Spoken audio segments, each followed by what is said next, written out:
The top stories: Ethiopia says it is probing into the alleged allegations of diverting food aid.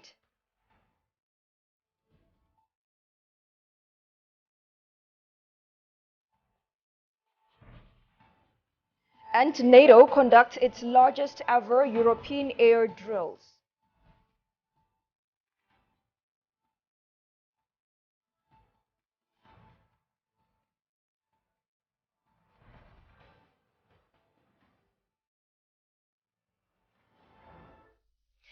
Hello and thank you for joining us. You're watching Addis News Hour with the news. I'm Tabitha John. Stay with us.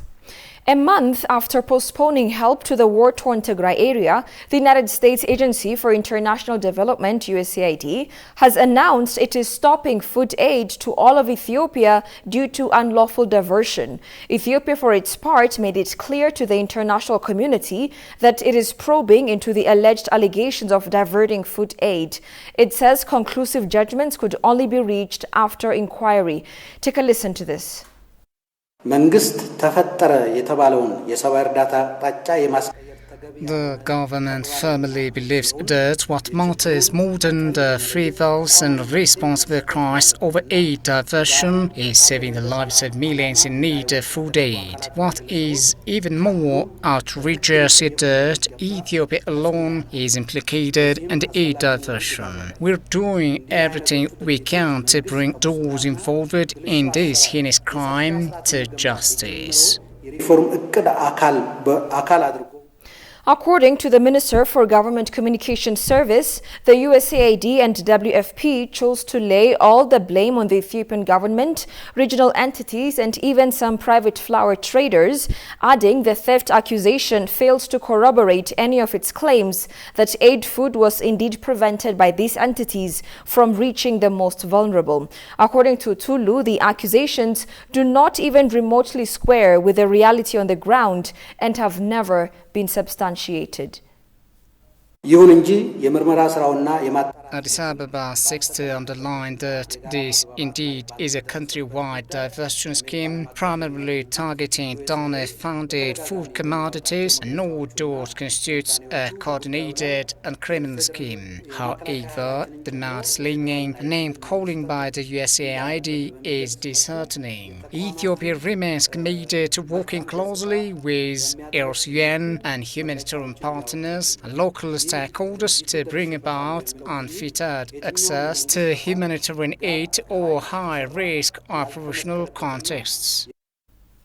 President Sahle-Work Zewde was given the prestigious Trailblazer Award at the annual Summit of Women Political Leaders WPL Summit in Brussels. The award was extended in recognition of her position as the first woman president in Ethiopia and for being the first in the high leadership positions at the UN.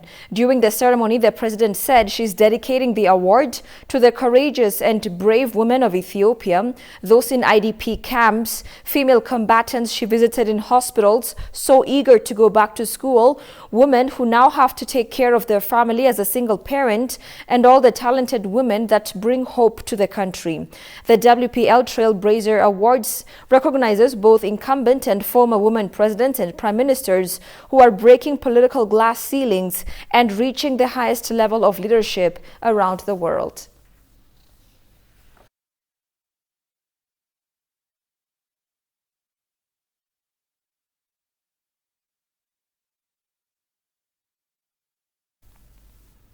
Ethiopia and Kazakhstan agreed to continue cooperation on all issues of the bilateral and multilateral agenda, according to the Kazakhstani embassy in Ethiopia. The prospects of Kazakh-Ethiopian relations were discussed at the Ministry of Foreign Affairs in Astana, Kazakhstan.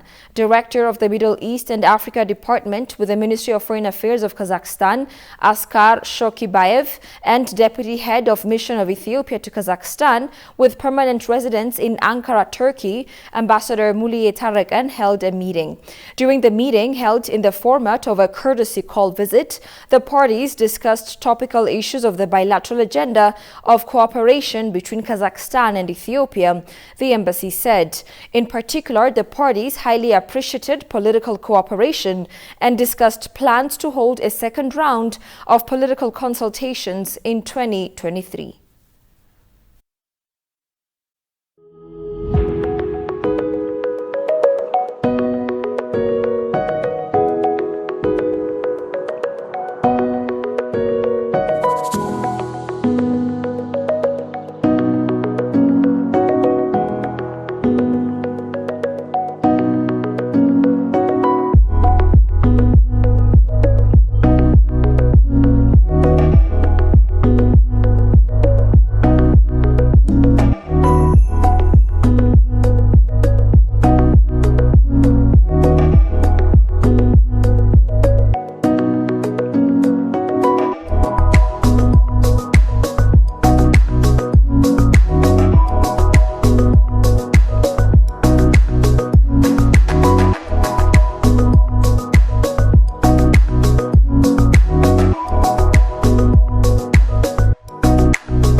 UN resident humanitarian coordinator in Ethiopia said the peace agreement signed in the 2nd of November 2023 between the Ethiopian government and the TPLF was a landmark event that changed the lives of millions.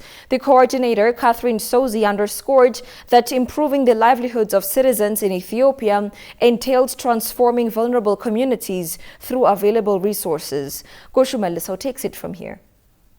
UN humanitarian coordinator in Ethiopia who spent some time with ETV said the peace agreement signed in 2nd of November 2023 was a landmark event that changed the lives of millions. The peace agreement that was signed in November last year was a life-changing event for millions of people. Millions of civilians were the ones who were running away from the bullets, the guns and the confusion that really displaced their lives. So you've got millions of internally displaced persons in this country, and yet they want to go home. Nearly just 4 million people are not living where they wanted to live. They've moved because they've had to move because of the circumstances. So I think this is policy that I know the government wants changed, and they've followed, for instance, around the internally displaced people, following the UN Secretary General's action plan on displaced persons for durable solutions for people. Sozi underscored that it is necessary to transform the vulnerable communities using available resources to improve the livelihood of citizens in Ethiopia. What do we need to do around agriculture, transformation, making sure that if there is food in places where there's a lot of rain, that it's able to sort out people who find themselves in situations that are not bearable? What is it that people need to transform their lives? Maybe moving around may not be the ideal situation with some of them, and maybe moving to urban areas where services are much better and more available is a more better situation. But it's not that easy, because some of the climate change issues, some people are feeling getting impact even with conflicts, might be within families, might be villages, and that insecurity makes people run because they're looking for places of safety. So what prevention do we need around the social cohesion? Making sure that people sort out their differences in a better way rather than fighting, rather move towards dialogue. The humanitarian coordinator reaffirmed the UN's commitment to intensify its technical expertise to support the peace deal. The UN is committed, and it's a conversation I've had, that we work and support the efforts of government for the early recovery, reconciliation, reconstruction agenda. It's going to take years. It's also going to take a lot of resources, but the UN, even though we are not a donor, we will use our technical expertise to guide, to catalyze action on the ground so that we maximize on what we're calling the peace dividend that's happening at the moment. Sozi finally urged the government to exert maximum efforts to implement sustainable development goals to move out its people from poverty.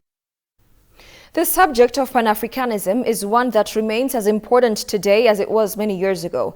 Approached by ETV, Kemi Seba, a Beninese author and president of the NGO Urgencies Pan-Africanists, in his Pan-Africanist tour here in Addis Ababa, stressed the need for Africans across nations to remain united.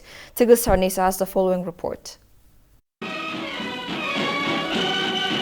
Pan-Africanism, a general term for various movements in Africa that have as their common goal the unity of Africans and the elimination of colonialism from the continent, the subject of Pan-Africanism is one that remains important today as it was many years ago. Talking to ETV, Kemi Seba, Beninese author and president of the NGO Urgencies Pan-Africanites, in his Pan-African tour here in Addis Ababa, stressed that the first thing Africans across nations need to remain is united, he noted. And when we see how our people is divided everywhere in Africa and in the world, I think the first thing black people need on this earth in 21st century is unity. And Pan-Africanism teach us what means unity. The author elaborated that the Pan-Africanism ideology has a tendency to create room for Africans to defend themselves from any sort of imbalanced resource exploitations. I think that we need to spread Pan-Africanism because when you study carefully what Pan-Africanism means, you understand that this ideology is an ideology will give us the order to protect our lands, to protect our resources, to protect our family, to protect our nation, you know. And we need an ideology we give us the will and the wish to defend our population. Due to the New World Order in relation to the infamous globalization, the current generation, Seba says Pan-Africanism somehow lacks the patriotic discipline that needs to be strengthened. And I think that there is a lack of Pan-Africanism and a lack of patriotism in Africa in the new generation, because the globalization of the world give us the feelings that we are not Africans, that we are citizens of the world. But before to be citizen of the world, we need to be citizen of somewhere, and this somewhere is Africa. And we need to protect our land, our country, because that's a rich land. But everybody came here and keep our resources, steal our resources, and we can't continue in this way.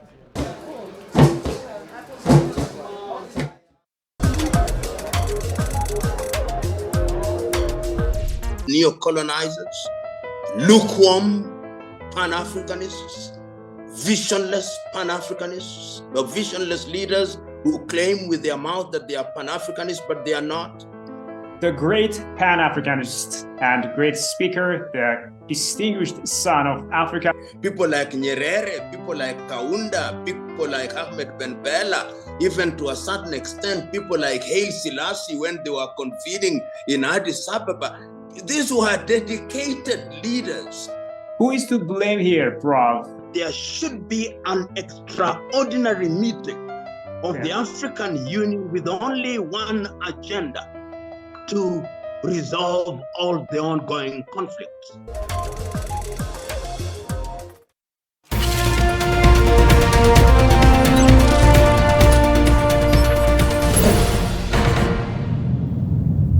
In business, BEPA, Busan Economic Promotion Agency, Footwear Industrial Promotion Center, is to launch footwear production capacity building project in Ethiopia with $10 million funds from the Republic of Korea Official Development Assistance, ODA. Ethiopian ambassador to the Republic of Korea, Desi Dalke, attended the footwear production capacity building project kickoff and MOU signing ceremony organized by Busan Metropolitan City and BEPA Footwear Industrial Promotion Center in Busan, South Korea. During the event, the BEPA Footwear Industrial Promotion Center has announced its intention to launch capacity building project. It is stated that the project, which will be financed by $10 million grant from the Republic of Korea, ODA, aims to enhance the footwear manufacturing sector in Ethiopia.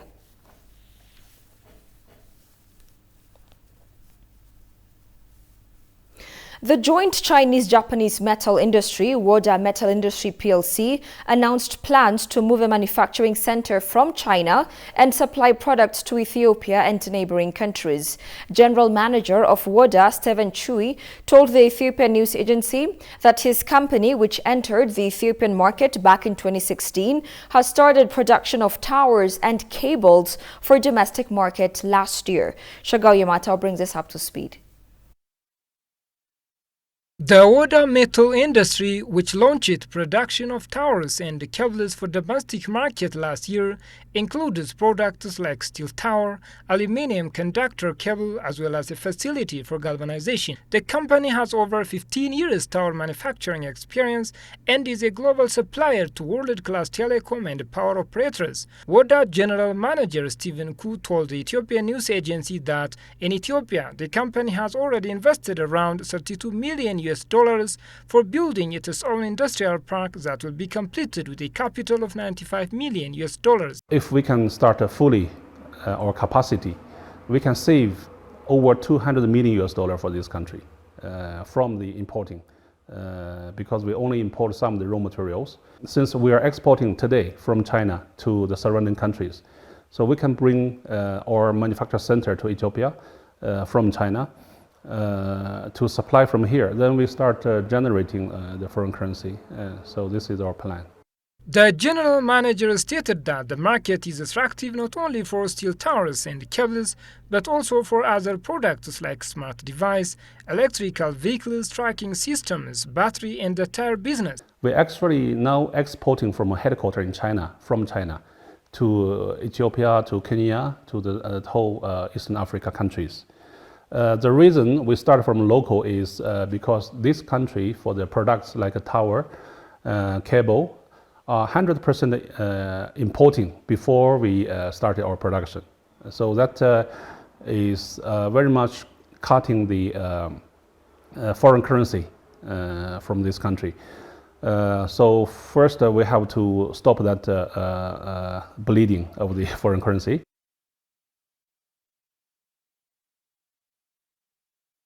Path the right direction, the right project, Ethiopia is a very good place for investment. The general manager stressed that the next booming market will be right here in Ethiopia.